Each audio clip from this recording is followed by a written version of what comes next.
Hello, aspirants. My name is Shivaji Das, and I welcome all of you to TCS Mantra and unit of the Crazy Science. তো আজকের ভিডিওর যে topic সেটি হচ্ছে how to prepare for election inspector exam in just 40 days. 40 দিনের মধ্যে আমরা কি করে ইলেকশন ইন্সপেক্টরের পোস্টের যে পরীক্ষাটি হবে কন্ডাক্টেড বাই টিপিএসসি, তো পরীক্ষাটির জন্য কি করে আমরা 40 দিনের মধ্যে প্রিপেয়ার করব সেই ব্যাপারে একটু আলোচনা করব, ঠিক আছে। তো ফার্স্টে আমরা একটু প্রিলিমসের সিলেবাসটা দেখে নিই। দেখো এখানে পরীক্ষার সিলেবাসে ইংলিশ জন্য প্রিপেয়ার করতে লাগবে 20 মার্কসের জন্য, জিকে প্রিপেয়ার করতে লাগবে 20 মার্কসের জন্য, কারেন্ট অ্যাফেয়ার্স প্রিপেয়ার করতে লাগবে 15 মার্কসের জন্য, কনস্টিটিউশন প্রিপেয়ার করতে লাগবে 15 মার্কসের জন্য, ম্যাথস প্রিপেয়ার করতে লাগবে 15 মার্কসের জন্য, অ্যান্ড রিজনিং প্রিপেয়ার করতে লাগবে 15 মার্কসের জন্য, ঠিক আছে। তো আমি একটা স্ট্র্যাটেজি তোমাদের সাথে শেয়ার করতে যাচ্ছি যে দেখো, একটা জিনিস হচ্ছে পরীক্ষাটা তোমরা সবাই জানো আমাদের 16 জুনে হবে, ঠিক আছে। সময় এখন থেকে কাউন্ট করলে বেশি নেই, অনলি 40 ডেজ সময়ই হাতে আছে। তো পোস্ট হচ্ছে মাত্র 16টা। তো এই 16টা পোস্টের জন্য পরীক্ষাটা হচ্ছে যেহেতু খুব কম্পিটিশন খুব হাই থাকবে, ঠিক আছে। তো এই কম্পিটিশনটাকে বিট করার জন্য আমাদের মিনিমাম 8 আওয়ার্স আমাদের প্রত্যেক দিন পড়তেই লাগবে, মিনিমাম 8 আওয়ার্স আমাদের প্রত্যেক দিন পড়ে যেতে লাগবে, ঠিক আছে। এখানে আমি ইংলিশের জন্য পার ডে ইংলিশের জন্য 1 আওয়ার অ্যালট করলাম, জিকের জন্য 1 আওয়ার, কারেন্ট অ্যাফেয়ার্সের জন্য 1 আওয়ার, কনস্টিটিউশনের জন্য 2 আওয়ার্স, ম্যাথসের জন্য 1 আওয়ার, অ্যান্ড রিজনিংয়ের জন্য 1 আওয়ার অ্যালট করলাম। তো দেখো এখানে টোটাল 7 আওয়ার্স হচ্ছে, আর 1 আওয়ার তোমরা অ্যালট করবে রিভিশনের জন্য। কী কী রিভিশন করবে? এভরিডে তোমরা কনস্টিটিউশন পড়বে, ইংলিশ পড়বে, জিকে, কারেন্ট অ্যাফেয়ার্স পড়বে। তো এই টপিকগুলোর জন্য কিন্তু তোমরা 1 আওয়ার অ্যালট করবে। তো টোটাল 8 আওয়ার্স তোমাদের প্রিপেয়ার করতেই লাগবে অ্যাট এনি কস্ট। আমি বলবো যে তোমরা মর্নিংয়ে 2 আওয়ার্স বার করার চেষ্টা করো, নুন থেকে ইভিনিং পর্যন্ত তোমরা 2 আওয়ার্স বার করার চেষ্টা করো, এবং নাইটে তোমরা মিনিমাম 4 আওয়ার্স বার করার চেষ্টা করো, ঠিক আছে।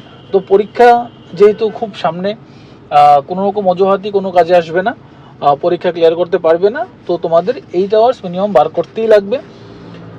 তো চলো দেখা যাক যে পার সাবজেক্ট আমরা কী কী জিনিস প্রিপেয়ার করব একটু দেখে নিই। ইংলিশে আমাদের সিনোনিম প্রিপেয়ার করতে লাগবে, অ্যান্টোনিম প্রিপেয়ার করতে লাগবে, আর্টিকেল প্রিপেয়ার করতে লাগবে, প্রিপোজিশন প্রিপেয়ার করতে লাগবে, কম্প্রিহেনশন প্রিপেয়ার করতে লাগবে, এরর ফাইন্ডিং বা কারেকশন অফ সেন্টেন্সেস অথবা চুজ দ্য কারেক্ট সেন্টেন্স, এই ধরনের একটা কোশ্চেন আসে, ফ্রেজ ইডিয়মসটাকে প্রিপেয়ার করতে লাগবে, ঠিক আছে। তো এছাড়া এই জিনিসগুলো প্রিপেয়ার করলেই আশা করি হয়ে যাবে। কম্প্রিহেনশন একটা থাকবে, 3 to 4 মার্কসের জন্য থাকবে, ঠিক আছে। তারপরে দেখো জিকে, ত্রিপুরা জিকেটা আমাদের খুব খুব ভালোভাবে প্রিপেয়ার করতে লাগবে। History, Tripura history, Tripura geography, এগুলো কিন্তু ত্রিপুরার হিস্ট্রি, ত্রিপুরা জিওগ্রাফি পড়তে লাগবে, ঠিক আছে। তো নর্থ ইস্টের জিকেটাও আমরা একটু প্রিপেয়ার করে নেব। টিটিএ ডিসির ব্যাপারে একটু জানার চেষ্টা করব। ন্যাশনালের ইন্টারন্যাশনাল যে জিকেটা থাকে সেটা আমরা প্রায়ই স্কিপ করি, কিন্তু যেহেতু জিকের মধ্যে 20 মার্কস অ্যালট করা হয়েছে, 20 মার্কস এটা অনেক বড় একটা নাম্বার, তো তার জন্য আমাদের একটু পরিশ্রম করতেই লাগবে। ন্যাশনাল এবং ইন্টারন্যাশনাল কারেন্ট অ্যাফেয়ার্স জিকেটাও একটু প্রিপেয়ার করে নিতে লাগবে। কারেন্ট অ্যাফেয়ার্সের মধ্যে ত্রিপুরা কারেন্ট অ্যাফেয়ার্স ভালো করে পড়তে লাগবে, ন্যাশনাল কারেন্ট অ্যাফেয়ার্স ভালো করে পড়তে লাগবে, আর খুব ইম্পর্টেন্ট দেখে কিছু কারেন্ট অ্যাফেয়ার্স নর্থ ইস্ট থেকেও প্রিপেয়ার করতে লাগবে, ঠিক আছে। তো কারেন্ট অ্যাফেয়ার্স থেকে আমাদের 15 মার্কসের অ্যালট করা হয়েছে, 15 মার্কসের জন্য কারেন্ট অ্যাফেয়ার পড়তে লাগবে।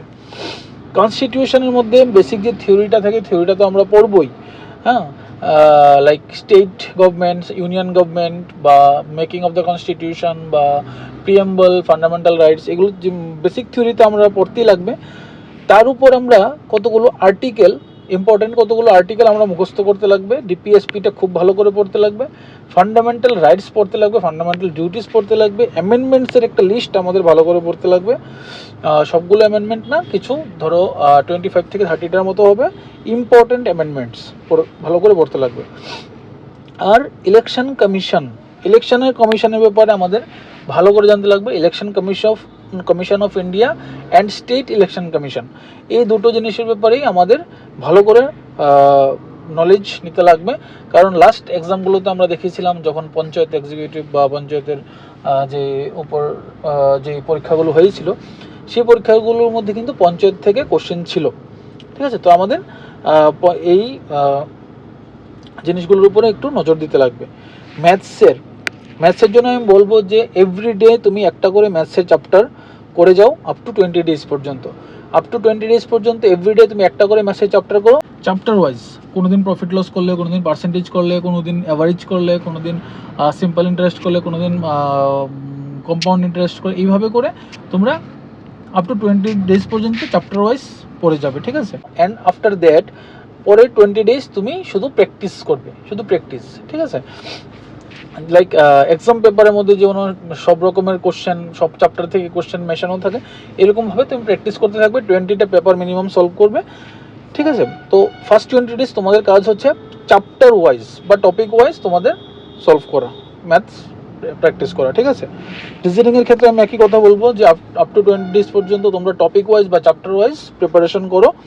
আফটার 20 ডেজ তোমরা পেপার বা সেট সলভ করতে শুরু করবে। ঠিক আছে, এখানে 15 মার্কস আসবে, এখানে 15 মার্কস আসবে।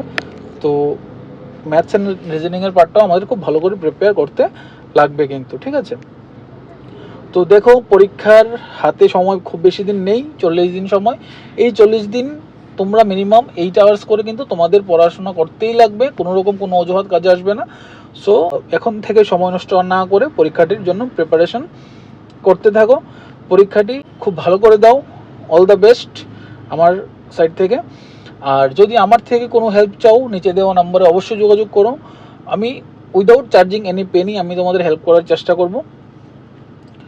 আর ভিডিওটি যদি হেল্পফুল মনে হয়ে থাকে প্লিজ সাবস্ক্রাইব করো চ্যানেলটিকে। আর ইম্পর্টেন্ট ভিডিওস, ক্লাসের ভিডিওস আমি নিয়ে আসতে থাকবো। তো প্লিজ সাবস্ক্রাইব করো চ্যানেলটিকে, বন্ধুদের সাথে শেয়ার করো, লাইক করো, কোনো কিছু ইম্পর্টেন্ট জানানোর মতো হলে কমেন্ট করো। Thank you.